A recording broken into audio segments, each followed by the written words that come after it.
Bom dia. Só para informar, a gente vai esperar só mais 2 minutos para deixar os participantes entrar no webinar, aí já vamos começar.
Bom, vamos começar. Primeiro, um bom dia a todos. Sejam bem-vindos para mais um webinar da Câmara.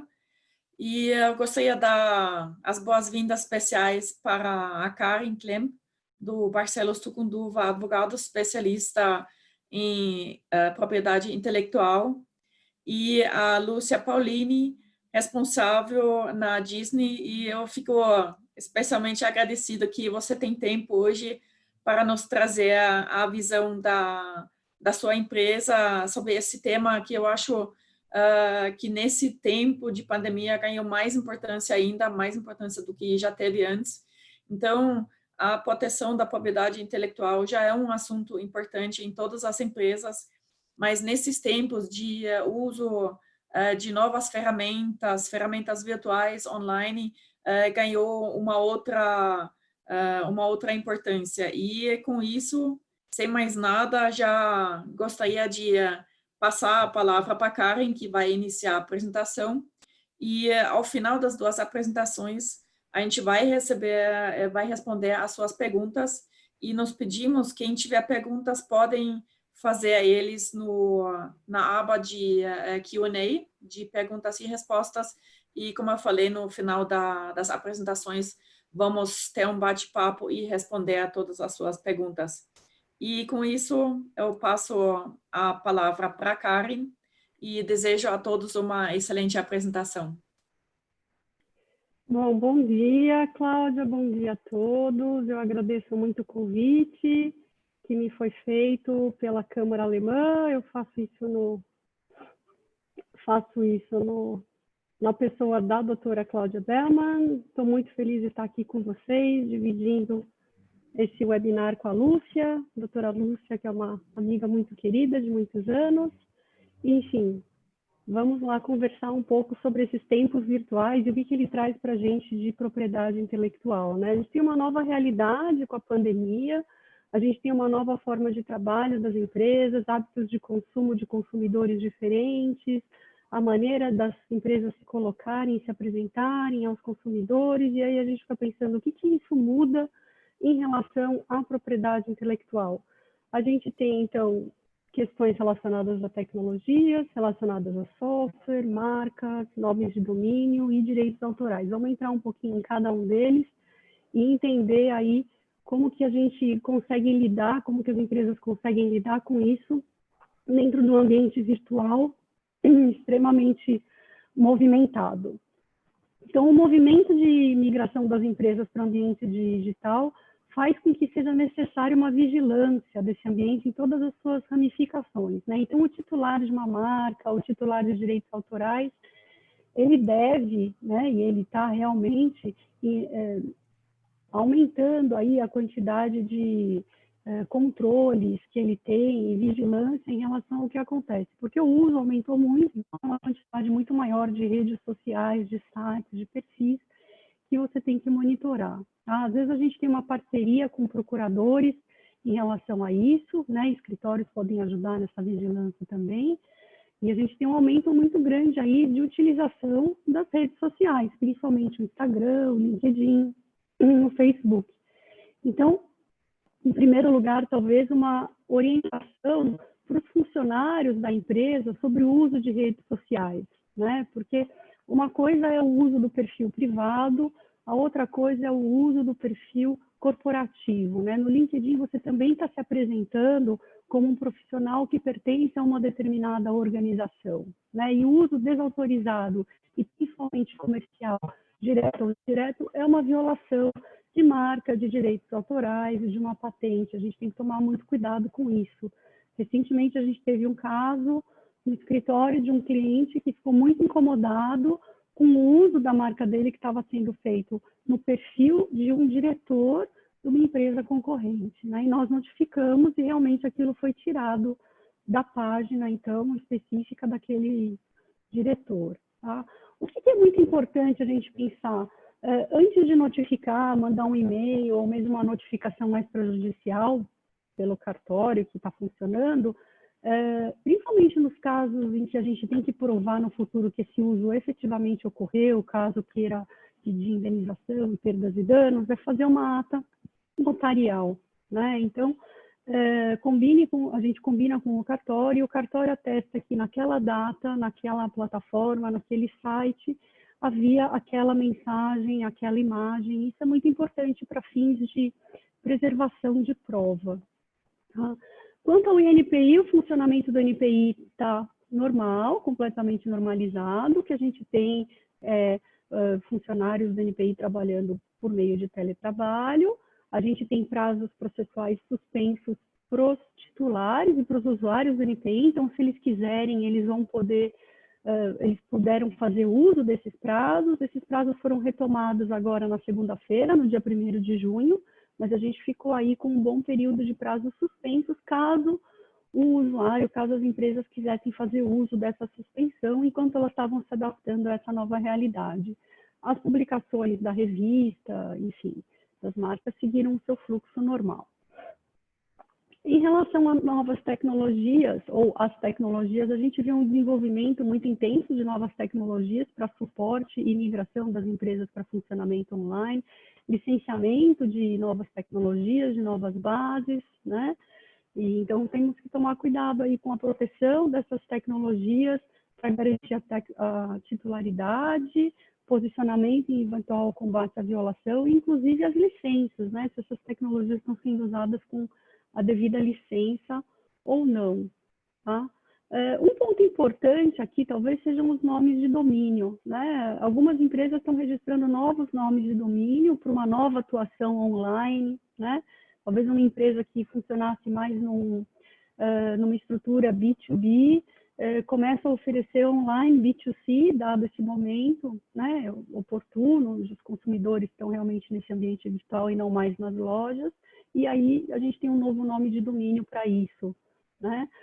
Um outro ponto importante é monitorar novos registros de nomes de domínio que eventualmente conflitem com a sua marca ou com o nome de domínio que você já tem, né? Então, por exemplo, compre XYZ online, né? Ou XYZ online, sendo XYZ a sua empresa, né? É muito comum que isso aconteça, infelizmente, a gente já viu.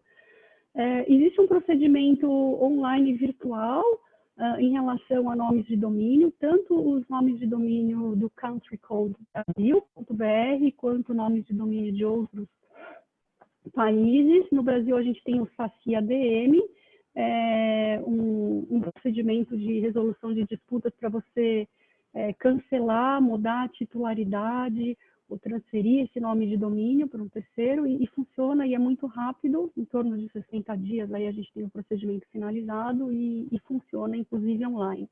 Existe também o Trademark Clearinghouse, que é um banco de dados de marcas registradas e válidas, que é mantido por essa autoridade aí internacional, né, que tem, regula aí os nossos nomes de domínio mundialmente, que tem como função principal ajudar, né, os titulares de marcas comerciais a evitar aí os comportamentos dos infratores nesse ambiente. Então, está aí uma ideia boa colocar a sua marca lá.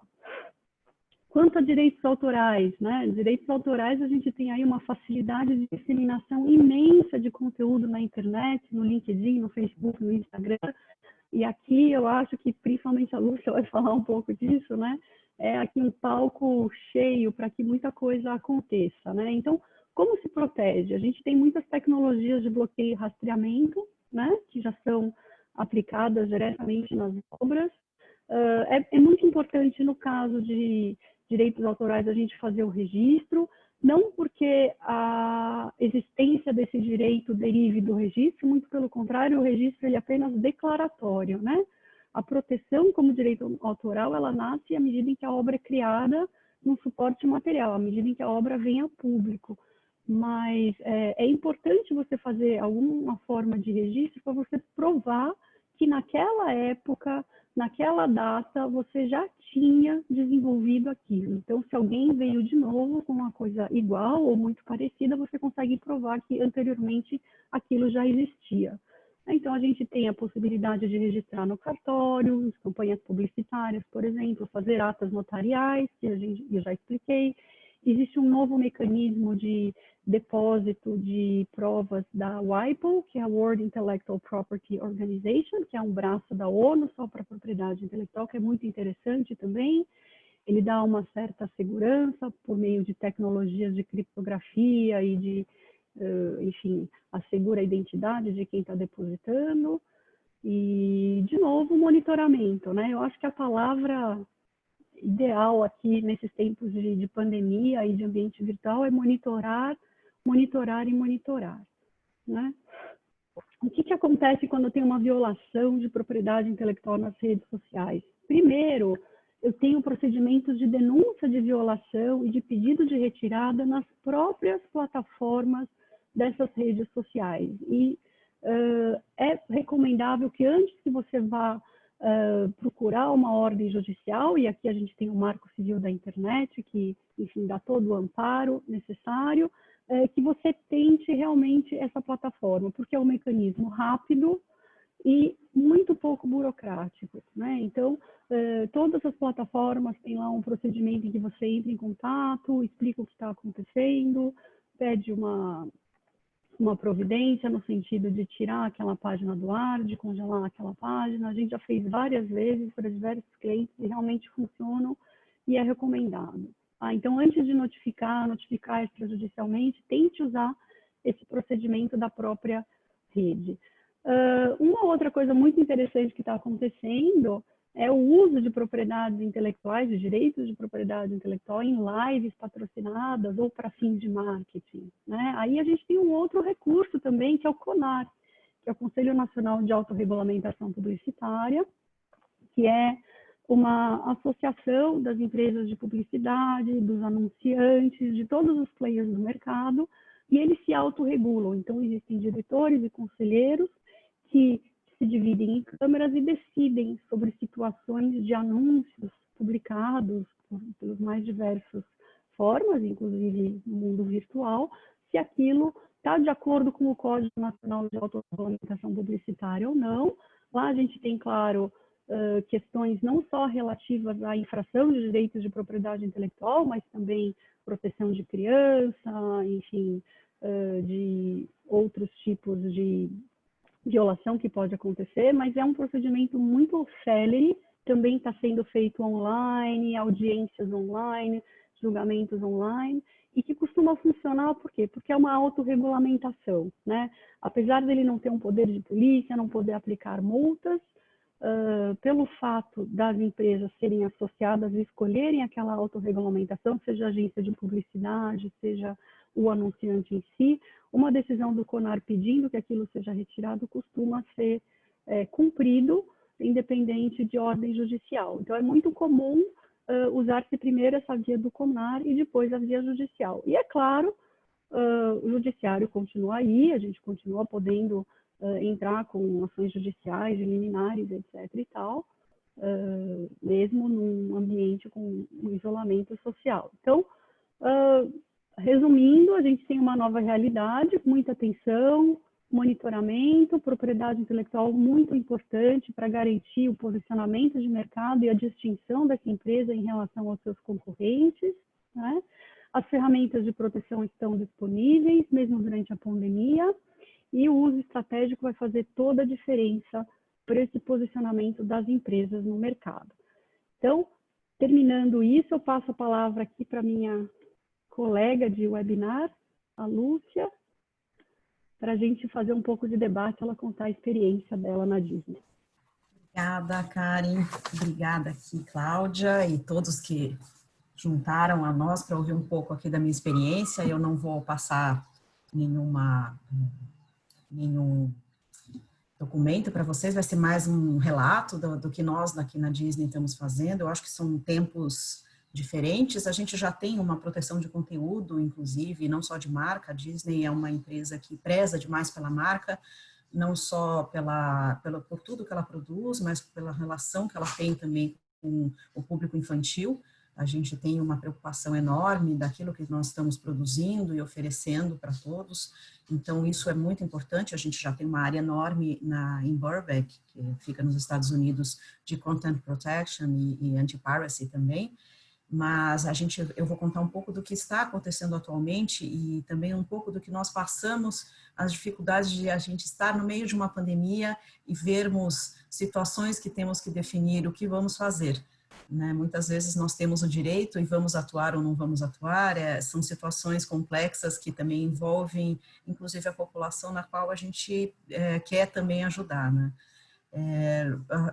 Pegando um gancho do que a Karen me disse com relação a mídias sociais, a gente também tem uma preocupação enorme com relação ao uso não só de funcionários e terceiros. A gente tem que pensar que a Disney não é só uma empresa que tem lá, enfim, os parques e cinemas, os filmes, mas a gente tem também os nossos programas de shows. E esses programas, eles têm os programas esportivos, que são feitos muitas vezes por terceiros, que são os comunicadores nossos, que nós chamamos de talentos, e eles não são necessariamente funcionários, né? Alguns são, outros são convidados, enfim, e muitos deles usam as nossas marcas, né? E o que eu falo para vocês é investir em treinamento. A gente não consegue proteger uma marca se você não treina e fala quais são os limites da onde eles podem usar ou não. Treinar e treinar aí, o que a Carmen diz de proteger, a gente sabe que proteção é treinamento, desde quando a gente faz treinamento de compliance, a gente também faz treinamento de uso de mídias e, enfim, porque na hora que uma pessoa se identifica como um funcionário Disney, um funcionário ESPN, um funcionário Fox Sports, enfim, ele está lá representando a empresa. E uma opinião dele, seja política, seja, enfim, de qualquer âmbito, vai afetar, às vezes, negativamente a empresa. A gente, inclusive, tem uma cautela enorme em épocas de eleição, para que nenhum dos funcionários façam esses comentários. A gente, obviamente, não atinge a parte particular dos funcionários, isso, páginas particulares que não são abertas, isso, obviamente, a empresa não tem uma atuação, mas aqueles que se identificam, e muitos dos repórteres colocam repórter do canal ESPN, repórter do canal, a gente realmente toma um cuidado, porque uma vez na internet a gente não consegue mais voltar atrás. Não importa o que você coloca, você nunca mais tira. Sempre tem alguém que dá o print, sempre tem alguém que vai falar, e você tem aí, talvez, danos incalculáveis. A marca Disney vale muito mais do que é o maior ativo que nós temos hoje. Então, a proteção dela é muito importante, né? Eu vou falar um pouco também de pirataria, que é o que a gente sente muito na pele, né? Não só de produtos. Se vocês forem certamente na 25 de março ou em qualquer papelaria menorzinha, vocês vão achar um lápis do Mickey, uma blusa. Hoje em dia eu fico vendo na internet, eu fico passando mal aqui com as máscaras, com os personagens do Star Wars e da Disney, enfim, do Mickey. E eu aviso, a gente não tem feito eu peço desculpas porque esses tempos de pandemia eu tenho cachorro, filho que está passando, enfim, mas a gente não tem feito nenhuma ativação de marca com relação a máscaras nem nada. A gente, aliás, estamos ainda passando por uma questão justamente dessa de vamos fazer ou não vamos fazer, porque a gente não tem a intenção de ganhar dinheiro com a pandemia, não é a nossa intenção. Então, até o momento, a gente não teve essa vontade de fazer as máscaras. Então, todas as vezes que eu vejo vendendo, eu falo, não é nosso produto oficial, mas a gente ainda não tem feito um takedown, ou seja, a gente não está feito nenhuma ação em pandemia ainda, porque está sendo uma situação delicada, qual é o limite que nós devemos fazer, né? Mas para vocês terem uma ideia do quanto é a perda de quando você não investe na busca da proteção da sua marca, do seu conteúdo, da sua propriedade, com certeza eles vão se valer de lacunas, seja porque você não vai atrás da sua proteção, ou seja, você não contrata aí o escritório da Karen para te proteger, ou você tem um governo que não é eficiente, que também não faz essa proteção muitas vezes de ter um combate à pirataria, de ter eu trabalhei, para quem não sabe, eu trabalhei mais de 6 anos na Siemens. Nós tínhamos uma complicação muito grande, porque os nossos produtos, obviamente, muita coisa vinha da Alemanha, a gente tem um valor agregado que era, obviamente, mais caro do que os produtos vindo da China, né? Então, é uma competição desleal também, e a gente falava que tinha que ter uma atuação, porque muitas vezes vinha um produto com o nome Siemens, da China, pirata, e a gente falava, poxa, se a própria Receita Federal não pega isso, quem é que vai pegar? Então, a gente tinha uma atuação muito grande com também o governo, né, que é o que a gente precisa. Mas esse gap que existe entre a falta de você fazer os titulares de IPI fazer a busca e a proteção dos seus direitos e o governo também ineficiente, para vocês terem uma ideia, a gente teve uma perda calculada aqui na América Latina estou dizendo só de América Latina, em torno de 2 bilhões de dólares em conteúdos de Pay TV, ou seja, desses que a gente passa dos canais, em torno de 800 milhões de dólares para a parte de cinemas, ou seja, são aquelas pessoas que entram dentro do cinema, fazem a gravação, depois vendem os DVDs piratas, e a gente calcula que uma média de 11 bilhões em vestuário. Ou seja, na América Latina, isso é um fator, assim, é muito dinheiro envolvido. Quando a gente fala, mas eu estou só comprando um DVD, não, você não está, você está, assim, praticando, ajudando e fomentando uma ativação criminosa, que perde muito dinheiro. Na questão de Pay TV, por exemplo, nós falamos que o nosso segundo maior cliente, nós temos em torno de 18 milhões de assinantes, mais ou menos, no Brasil, a gente não tem uma penetração muito grande de assinantes, até por conta da crise, mas a NET, Claro, é a maior empresa de Pay TV no Brasil, a segunda maior são os piratas. Então, a gente está competindo, juntando a Oi e a Vivo não dá a quantidade de assinantes de piratas, né? Ou seja, é aquela pessoa que acha que comprar a caixinha na 25 de março não traz problema algum. Né, e que toda essa estrutura que a gente faz, esse investimento que nós fazemos e os salários que nós pagamos de funcionários, de produção, e a gente faz aqui no Brasil, para também quem não sabe, por sermos uma empresa multinacional, nós somos obrigados a ter cotas, né, 3 horas e meia de conteúdo nacional por semana, por canal, e somos obrigados a ser um conteúdo independente, ou seja, eu não posso produzir esse conteúdo, eu preciso fomentar a indústria do cinema nacional. Então, eu pago e eu contrato produtoras independentes para fazer um conteúdo para mim, obviamente dentro de regras, porque na Disney a gente tem essas regras de qual conteúdo eu vou passar, enfim, mas a gente está, sim, fomentando uma indústria, né? Então, não é quando a gente fala, eu estou comprando um DVD pirata, tem que pensar o que a indústria está deixando de perder, né? Não é só isso, a proteção e a ativação da gente indo atrás é muito importante.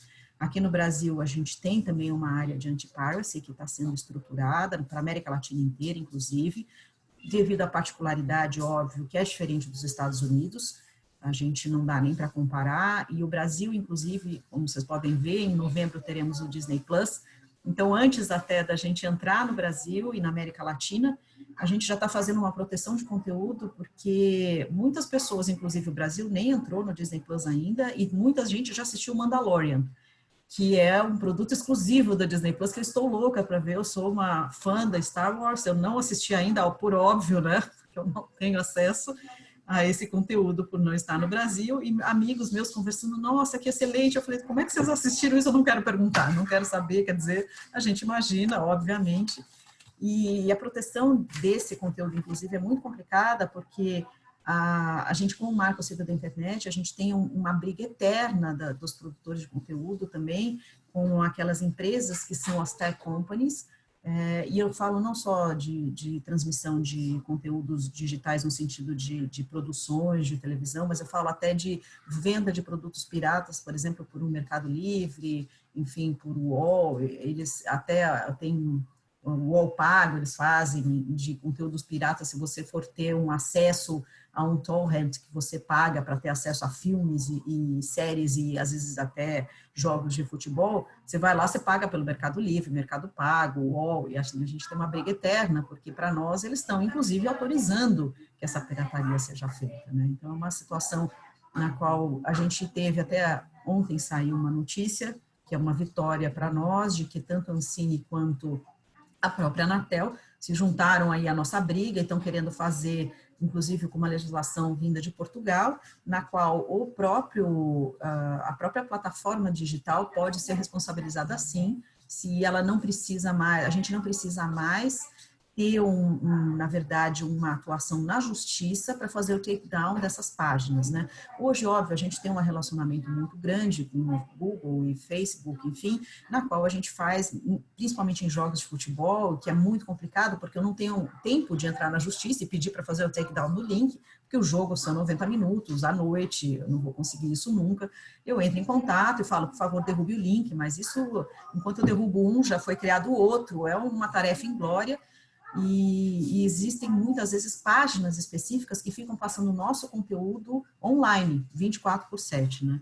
E atualmente, a Karen acabou de dizer, nós temos que entrar na justiça, nós temos que solicitar a exclusão desse link pirata ou do produto que está sendo vendido indevidamente, e demora, por mais rápido que seja a justiça, que não é no Brasil tão rápido assim, mas se a gente conseguir uma tutela antecipada, enfim, não atinge hoje em dia o que o mundo digital existe, né? O mundo digital é muito rápido, ele não para, e enquanto a gente entrou para solicitar o takedown de uma página, já foi criada a outra exatamente igual, enfim. Então, com essa solicitação que nós estamos fazendo de mudança da legislação, não será mais preciso a entrada na justiça para solicitar essa exclusão. Vai ser a confirmação através, obviamente, de provas e dados. A gente também não pode imaginar que esse uso vai ser indevido, mas a gente pelo menos vai ter uma celeridade aí no sentido de conseguir, de uma maneira mais fácil, a proteção daquilo que nos pertence, de uma maneira geral. Com relação também a situações que estamos vivendo aqui na pandemia, além da máscara e que nós estamos dizendo, a gente também teve uma situação de uma Receita Federal, se não me engano, foi de um estado do Nordeste, entrou em contato conosco porque eles tinham não sei quantas toneladas de tecido com personagens da Disney e eles queriam utilizar para fazer máscara e distribuir para os agentes de saúde da região Nordeste, que é super válido. A gente, de novo, sentamos, conversamos, falou o que fazemos, não que a gente não queira ajudar com a situação da pandemia, principalmente nos estados do Nordeste, que precisam realmente de uma ajuda, mas eu não posso garantir a qualidade do tecido que está lá. Eu não posso garantir se eles utilizaram tintas que não são preocupantes, tem agentes contaminantes e muito mais para agentes de saúde, né? Então, a nossa situação foi, não, a gente foi firme, mantivemos a nossa decisão de incinerar os produtos que foram apreendidos e fizemos a doação, a mais até do que foi apreendido, que seria utilizado, de máscaras para o governo. A nossa situação, a gente tem que ser caso a caso, a gente não tem um manual de instruções para a pandemia, a gente também estamos agora lutando com relações a prefeituras que têm tentado movimentar não só a prefeitura, mas também a questão de a população que está agindo de uma maneira, que está em casa e está, às vezes, 60 dias, 70 dias trancafiada em locais que não podem sair e estão sentindo falta de ter alguma diversão, então eles estão fazendo cinemas drive-in e utilizando filmes da Disney, Marvel, Pixar, enfim, é complicado hoje em dia a gente falar de um filme que não tenha uma produção da Disney. E essas produções, obviamente, não são autorizadas por nós, né? Nós temos autorizações para exibição em cinema. E essas exibições pela prefeitura, em tese, não são autorizadas. E eu digo em tese porque até hoje, por mais que os exibidores nos exijam e solicitem uma atuação nossa, e nós entendemos perfeitamente porque eles pagam os impostos, eles têm funcionários, eles estão com os cinemas fechados, é uma situação extremamente complicada. Por outro lado, a gente também tem a população que está assim, diversão, e o que nós vamos fazer. E eu confesso para vocês que tive discussões ontem até às 10 horas da noite, não chegamos a um denominador comum, ainda não temos certeza se vamos entrar com alguma solicitação para não exibir em filmes da Disney ou não, ou se vamos manter aí a situação da prefeitura poder dar uma autorização por conta da pandemia, né? É uma situação, de novo, que carece um pouco de sentimentos. A gente tem que sentir a situação que estamos passando hoje. Por mais que eu tenha o direito, eu posso entrar na justiça, e isso é fato. Neste momento, devemos fazer ou não, né? Então, eu acho que a gente também tem que, nesse momento, ser um pouco sensível à situação que todos estamos passando, né? E não quer dizer que não estamos protegendo, quer dizer que estamos pensando de uma outra maneira, como empresa e como comunidade também, né? Eu acho que isso é orgulho de estar numa empresa que você sabe que não é só um número, não é só um faturamento, e pode ter certeza que a Disney, com todos os parques fechados e cinemas, foi realmente impactada. Nós estamos aí com um dos maiores prejuízos no último Q2, mas a gente sabe que é um momento que todo mundo está passando. Não é um momento agora para pensar também numa atitude mais drástica, né? Acho que estamos todos literalmente passando pela mesma situação, né? E eu acho mais ou menos que é isso. Eu talvez queria ouvir um pouco de vocês, perguntas e dúvidas. Eu não sei, com certeza eu não sou especialista como a Karen, eu estou passando aqui um pouco mais eu sou a diretora jurídica do grupo inteiro, então a gente tem bastante assunto, e proteção de marca, obviamente, a gente em marca não só, inclusive até de cinemas, dublagens, e quando eu entrei no universo Disney, que a gente vê o tamanho que a empresa tem e tudo que nós realmente precisamos proteger e o cuidado que nós precisamos ter. De novo, eu falo sempre quando eu dou os meus treinamentos para os funcionários e para os diretores também, porque eu sempre falo que o tom tem que vir de cima. São os diretores que falam para os funcionários o que nós precisamos fazer, e o funcionário sempre vai olhar para você, diretor, para ver se você está fazendo aquilo que você está falando. Então, não adianta a gente dar um treinamento se ninguém da parte de cima da diretoria não cumpre o que você diz, né? E, pelo menos na Disney, eu vejo que existe essa paixão. Todo mundo é apaixonado pela empresa, pelo que faz, o carinho que nós temos. E uma das coisas que eu sempre digo é a marca é o maior ativo da empresa. O nome Disney é hoje o maior ativo que nós temos. E certamente a gente vai sobreviver a isso. E eu tenho certeza que todos vocês que estão aqui nos ouvindo têm que respeitar a marca de vocês. Às vezes um comentário mal feito na internet, uma venda que não foi bem qualificada, que não foi bem tratada, um funcionário ou um consumidor que foi, de alguma maneira, se sentiu desrespeitado, a gente tem, às vezes, temos consequências que não podem ser medidas, né? Vimos aí, um dos exemplos que eu uso foi realmente o que aconteceu no voo da United, quando teve aquela pessoa que foi arrastada para fora do avião. Ela até provavelmente, acho que não tinha razão de estar no avião, e com certeza os comissários de bordo têm poder para tirar qualquer um de dentro do avião, isso é um poder deles. A forma que foi feita foi tão terrível que no dia seguinte a empresa tinha pedido mais de $1 bilhão de valor de mercado. Ou seja, é isso que eu falo, a consequência, a maneira que a gente trata, né, as nossas marcas, a maneira que a gente atua, pode nos levar ao céu ou ao inferno no mesmo dia, né? Então, nós que temos aqui na mão a possibilidade de manter isso indene, a empresa indene, é obrigação nossa. Sempre quando vamos atuar, pensar que a empresa é o nosso maior ativo, a marca é o nosso maior ativo, os produtos que nós vendemos é o nosso maior ativo.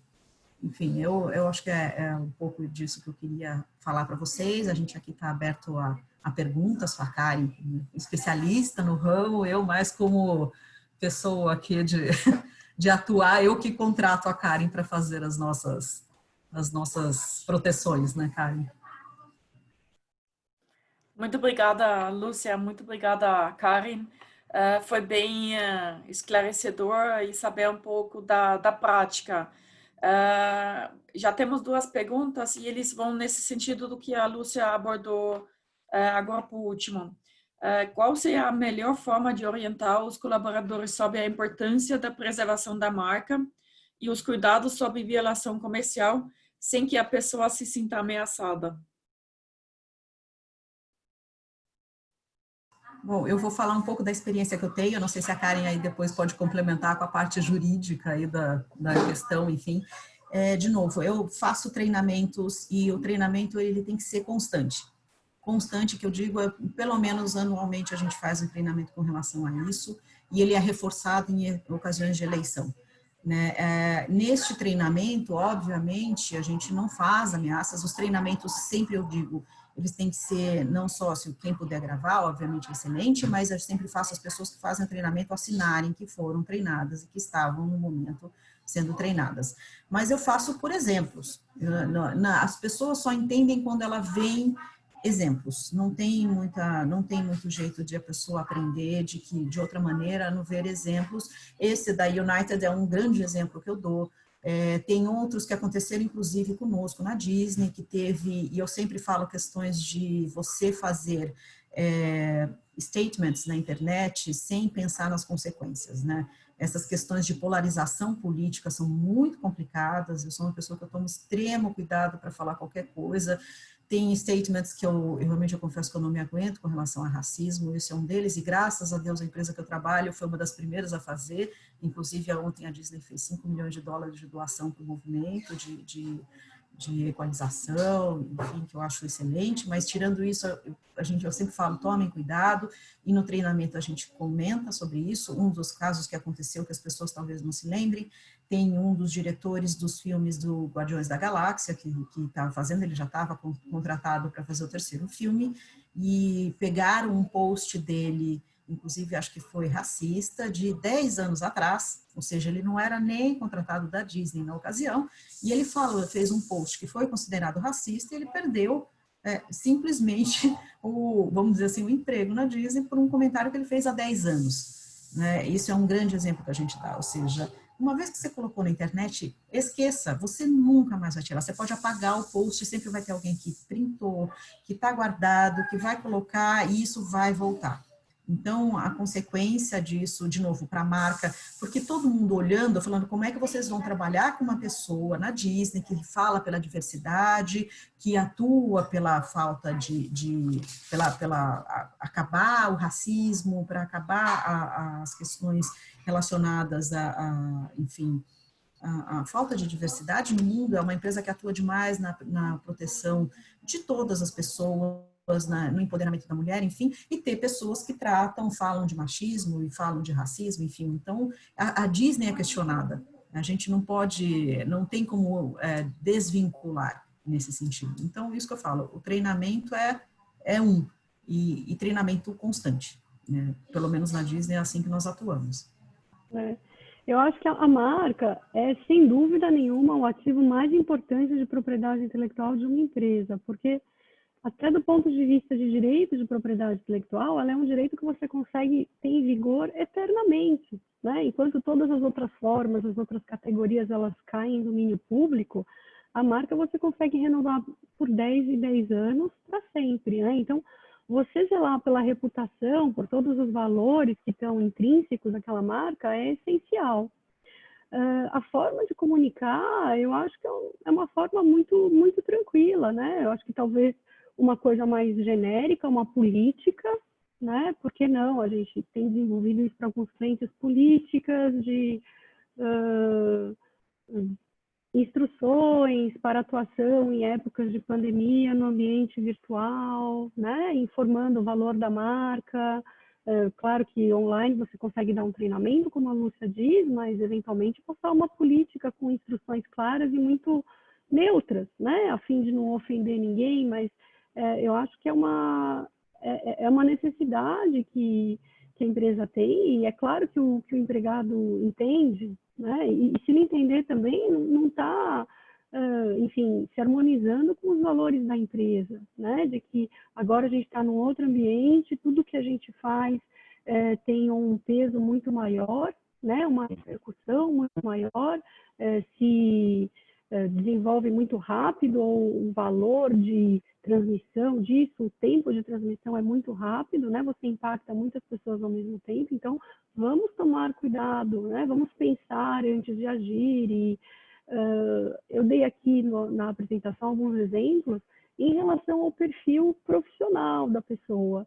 Mas a gente tem visto outras questões, né? Recentemente nos Estados Unidos, uma funcionária demitida porque estava envolvida em uma questão aí, num incidente de racismo, claro, porque as pessoas começam a ir atrás e começam a cobrar, né, da empresa, cobrar esses valores, a sociedade cobra esses valores. Então, se a gente está numa organização, a gente está representando esses valores também. É natural, né, que você seja o porta-voz, não somente um diretor, um presidente, mas todos, né? Então, essa autorresponsabilidade é muito grande de vestir a camisa também em tempos virtuais e dessa forma, né? Então, é uma coisa que a gente está vendo acontecer. Inclusive, até um ponto que eu não mencionei, mas que está sendo muito comum, os influenciadores digitais, né? Como eles são importantes atualmente, né? A gente tem uma nova forma de fazer merchandising, né? Um novo mercado, uma nova... o que você está vendendo com a marca? É uma experiência, é um estilo de vida, né? Se aquele influenciador, ele não tem um estilo de vida que converse com a minha marca, eu claramente não quero mais que ele anuncie a minha marca por aí. Então, a gente viu aí inúmeras notícias de influenciadores que deixaram de ser patrocinados, deixaram de ter o apoio da empresa, justamente zelando pela reputação da marca mesmo e da imagem, né?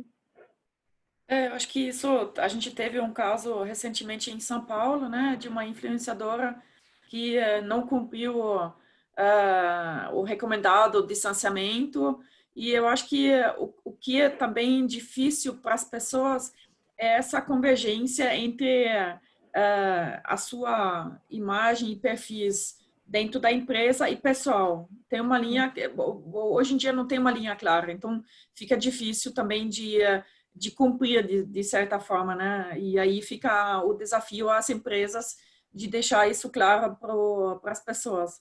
Temos uma segunda pergunta que em complementação um pouquinho, que no caso de um colaborador divulgar atividades da empresa nas redes sociais sem que a empresa tenha aprovado, sem que tenha as devidas aprovações, se a empresa pode solicitar a retirada desse conteúdo e mesmo que o nome da empresa não seja mencionado.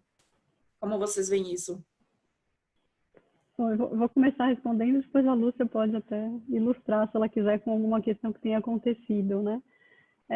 Independente de mencionar o nome da empresa ou não, eu acho que se a gente tem políticas claras, né, dos valores da empresa e de como são os códigos de conduta, é muito natural, eu vejo, para a empresa notificar, mas não de uma forma muito agressiva, né? Eu acho que existem diversos níveis para você fazer isso de acordo com o que está acontecendo, né? Mas assim, nada impede que o superior imediato entre em contato, converse, explique a situação e peça para ele retirar, porque é claro que é muito mais fácil o próprio funcionário, o próprio colaborador retirar aquilo que ele postou do que você ir atrás de, enfim, medidas judiciais e tal. Não faz sentido nenhum, né? Então, acho que esse diálogo muito aberto, né? Explicar os motivos. Eu acho que quando a gente lida muito com a equipe, a gente percebe que esse diálogo é muito importante, né? E pensando do ponto de vista corporativo, é importante você ter regras claras. Por isso que eu digo das políticas, das instruções. Então, se vocês estão vendo necessidade, façam isso, né? Mandem um código de conduta, olha, estamos numa situação diferente, tempos de isolamento social, muita atividade nas redes sociais, gostaríamos de lembrar como funcionam os valores da nossa empresa e como que nós entendemos que eles se aplicam para esses casos, né? Já existe uma política a qual o empregado é obrigado a aderir por estar trabalhando lá e vocês mostram os desdobramentos desses valores dentro do ambiente virtual. Eu vejo isso como perfeitamente possível. Eu concordo com a Karen, eu entendo que isso é uma questão de na hora que a pessoa ela tem a política clara, ela foi treinada, isso é algo que é natural, muitas vezes mesmo que a pessoa não coloque o nome. Eu sempre lembro também nos treinamentos que a gente, em tese, não precisaria nem solicitar confidencialidade, porque no próprio contrato de trabalho é obrigação de todo funcionário, isso está na CLT, ele não pode dispor de nenhuma informação do seu trabalho para terceiros, enfim. Mas a gente sempre relembra as pessoas e muitas vezes as pessoas esquecem, seja por má fé ou não, E a gente está lá para relembrá-los de uma maneira até muito tranquila de que situações não podem ser ditas, né? Então, a gente sempre faz essa releitura das nossas políticas e a gente, inclusive, achou realmente que falta aqui acho que não só no Brasil, na América Latina, isso é uma atuação, acho que muito dos latinos e da gente, eu acho que hoje em dia de todos, né, esse mundo mais conectado, enfim, de que a gente falta de uma política de atuação nas redes sociais. Agora, com a pandemia, realmente explodiu, a gente tem, e coisas excelentes têm saído, assim, a gente tem uma atuação dos funcionários da Disney de uma maneira, assim, a gente tem o Disney Volunteers, que é excelente, que a gente tem feito ajuda a pessoas que estão na linha de frente da atuação da Covid, mas tem pessoas que não têm, talvez, o bom senso, que a gente precisa ter uma atuação de o RH, talvez ligar, mas a gente não faz nada no sentido, a não ser que seja algo efetivamente que necessite daí uma atuação do recursos humanos junto com o jurídico trabalhista de mandar uma notificação formal. Se não é, a gente faz entra em contato muito informalmente, às vezes o próprio gestor conversa, fala, olha, não é legal você colocar isso, vamos tirar, enfim. A gente tenta fazer, como a Karen disse, é muito diálogo, né? Se você tem seus funcionários bem treinados e conhecedores da política, porque política boa não é aquela que fica lá no site para ninguém olhar. Política boa é que as pessoas conhecem e que sabem os limites do que pode ser a sua atuação ou não, né? Isso eu acho que fica muito tranquilo a gente fazer dessa maneira. Tá bom.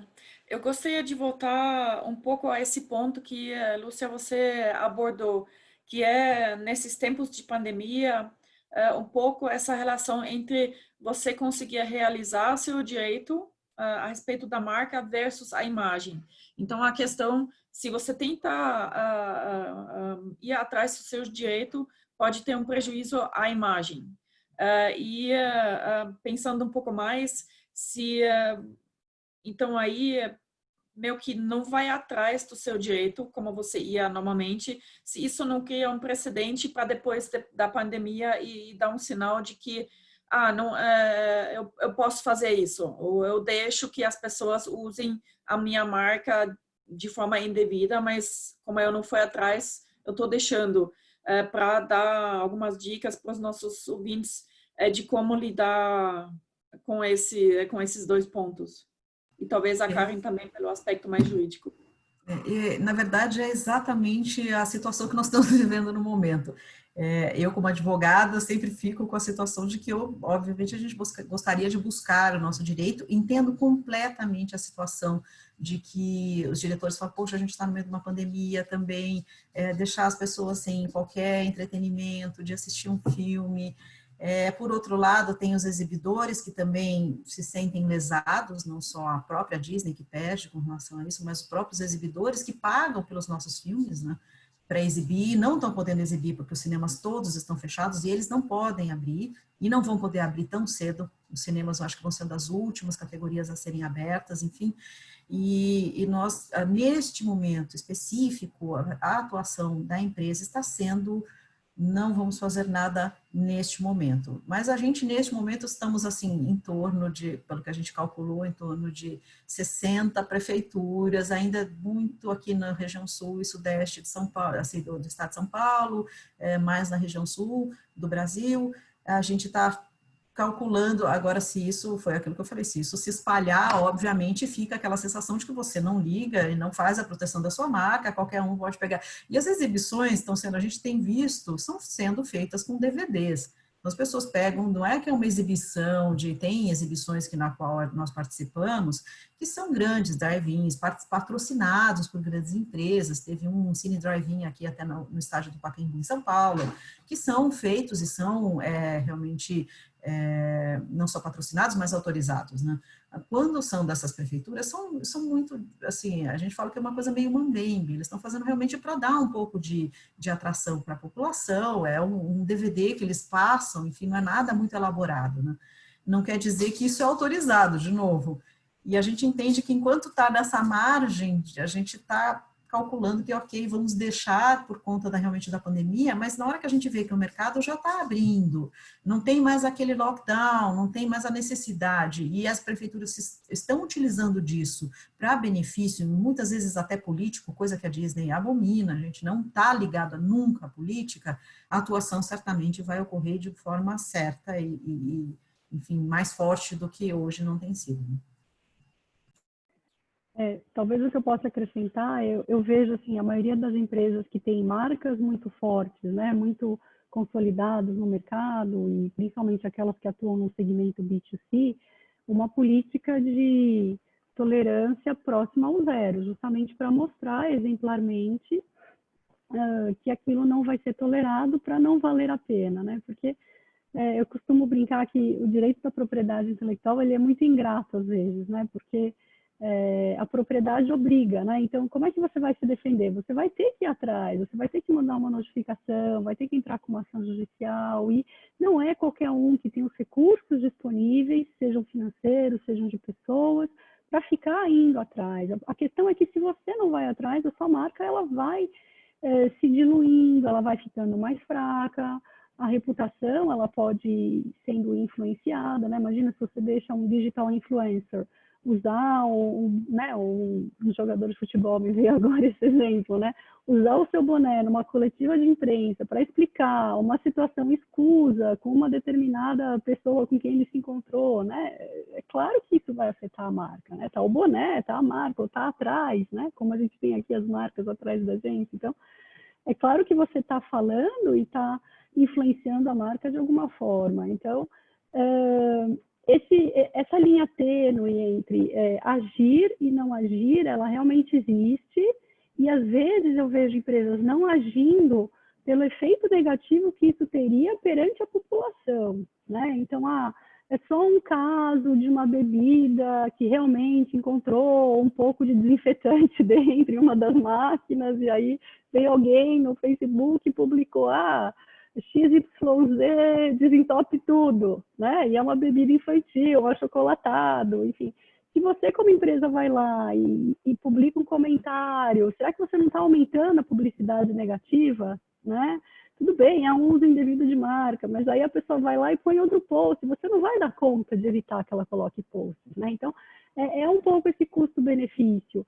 Agora, eu olharia, eu sempre olho, né, em relação ao benefício econômico, a vantagem econômica que aquela pessoa está tendo com aquilo, né? Eu vejo, por exemplo, esse caso das prefeituras. Está sendo cobrado para esse drive-thru ou não está sendo cobrado, né? Enfim, hoje em dia a gente não tem mais aquela história de que, não sabia que não podia usar. Todo mundo sabe que tem direitos autorais sobre um filme, né? Por que não contatar a empresa e perguntar, explicar? De repente vocês colocam um texto no início da transmissão, né? Mostrando os valores da empresa. Afinal de contas, não é uma propriedade intelectual sua, é um direito, né, da empresa fazer isso, né? Então, acho que existem várias formas de negociar, né, um uso durante situações difíceis como as da pandemia, mas é realmente caso a caso, não tem fórmula pronta mesmo, concordo. Tá bom. Nesse sentido, eu gostaria de perguntar para você, Karen, nesses tempos de pandemia, para as empresas acharem um caminho que funcione para a defesa dos seus direitos. Então, você comentou, o INPE estava fechado em home office, os cartórios estão funcionando de forma diferenciada, o Correios não funciona 100%, então os tribunais estão fechados, alguns com prazos suspensos, aí também existem regras que não são, vamos dizer, congruentes. Qual seria, nesse caso, as suas dicas para uma defesa dos direitos de propriedade intelectual? Eu acho que o começo de tudo é uma coisa que a gente acabou conversando bastante aqui, que é a questão dos códigos de conduta e as políticas da empresa, né? E eventualmente até um treinamento para os seus funcionários, porque se não são eles ao usar a marca, eles são os olhos da empresa no mercado de ver como que a marca está sendo utilizada, inclusive por terceiros, por um fornecedor, por cliente. Então, talvez fazer uma conscientização nesse sentido, publicar uma política. E aí a gente tem que ver caso a caso, né? Se a gente está falando de uma violação de marca numa plataforma, esse sistema de ir diretamente, né, no canal da própria plataforma, as minhas experiências são boas. É claro que é voluntário, né, como a Lúcia diz, aqui no Brasil a gente ainda tem uma lei que exige uma ordem judicial, a gente teve uma discussão muito grande no Congresso em relação a isso, e realmente foi uma posição que se impôs por parte desses provedores de internet de conteúdo, no sentido de que eles não queriam ser responsabilizados, então tem uma ordem judicial, eu não posso ser responsabilizado por tirar uma coisa indevidamente, porque tem sempre o outro lado da história e às vezes rapidamente você não consegue ver, mas a forma como eles encontraram de resolver isso nos casos que são manifestamente muito crassos, uma violação de IPI, é colocar esse formulário, porque aí você mostra, você apresenta as marcas, mostra o certificado de registro, eles tiram, né? Então, minha experiência é boa, mas enfim, claro que às vezes o timing não é tão bom, pode demorar uma semana, pode demorar 10 dias, né? Enfim, dependendo do nível da infração, certamente fazer uma ata notarial, né? Que aquilo vai provar que naquele momento não foi usado daquela forma, porque às vezes a gente tem os profissionais, né, os violadores profissionais. Então você notifica e tira do ar. Aí passa 2 dias, está lá de novo. Aí você notifica de novo, tira do ar. Passa 2 dias, está lá de novo, né? Então você manda uma notificação com uma ata notarial ou fala que você já fez uma ata notarial, tem um outro peso, né? Em casos escassos, enfim, a gente tem aí questões de violações de concorrência desleal em relação a livros, capas de livro, edições mais baratas estão sendo lançadas, a gente consegue, sim, pedir uma tutela antecipada, é tudo uma questão de prova, né? Então, vão atrás, desde o início, fazendo esse dossiê, né? Guardando essas provas, guardando um e-mail, guardando uma página na internet, tirando foto, e eu acho que os olhos na empresa são os funcionários, os colaboradores mesmo, porque aquilo se multiplica, né? Sai do jurídico e se multiplica. E aí, coloque, qualquer violação que vocês tenham conhecimento, entre em contato com o fulano de tal, põe um canal para isso, né? Costuma ajudar. Então, tá funcionando, as coisas estão funcionando. Talvez a gente não tenha uma reunião online como a gente gostaria no NPI, mas, enfim, a gente tem o canal, fale conosco, o CONAR está funcionando normalmente, o judiciário também, apesar de você não estar lá pessoalmente, você consegue acesso, consegue reuniões por Zoom, às vezes, em algumas varas, então tem que ir atrás, né? Ter a liberdade implica uma obrigação de correr atrás, ter a propriedade implica essa obrigação de correr atrás mesmo. Legal. Eu não vejo perguntas novas, não sei se alguém dos nossos ouvintes tem pergunta, algum comentário a fazer. Se não for o caso, eu gostaria de agradecer muito a Karen e a Lúcia pela contribuição e reforçar que mesmo a gente falou muito sobre a defesa de marcas, eu acho que as nossas telas já demonstram a importância e as vantagens que também temos com essas novas ferramentas virtuais para propagar as nossas marcas, transmitir conteúdo através das nossas marcas e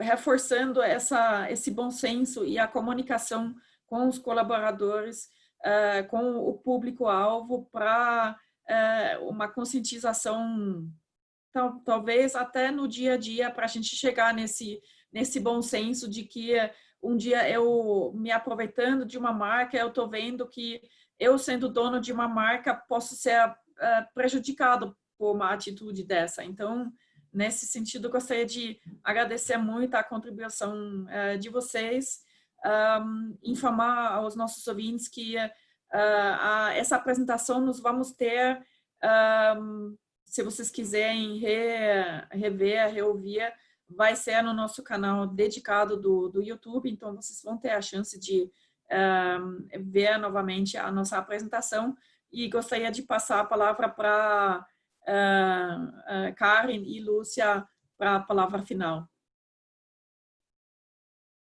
Bom, eu então agradeço muito, agradeço a audiência, a paciência de vocês, agradeço a Lúcia, minha co-palestrante, e a Câmara Alemã pelo convite. Foi um prazer estar aqui com vocês. Muito obrigada. Eu também agradeço o convite, eu fiquei honrada de receber o convite da Kari, da Câmara Alemã. Cláudia, foi um prazer. Agradeço aos ouvintes, aí espero que eu tenha trazido um pouco de conhecimento e experiência, troca de experiência. Eu acho que nesse momento é super válido a gente levar um pouco de experiência para todos, e a gente também cresce bastante na dificuldade, né? Estamos todos aprendendo juntos. E agradeço mesmo.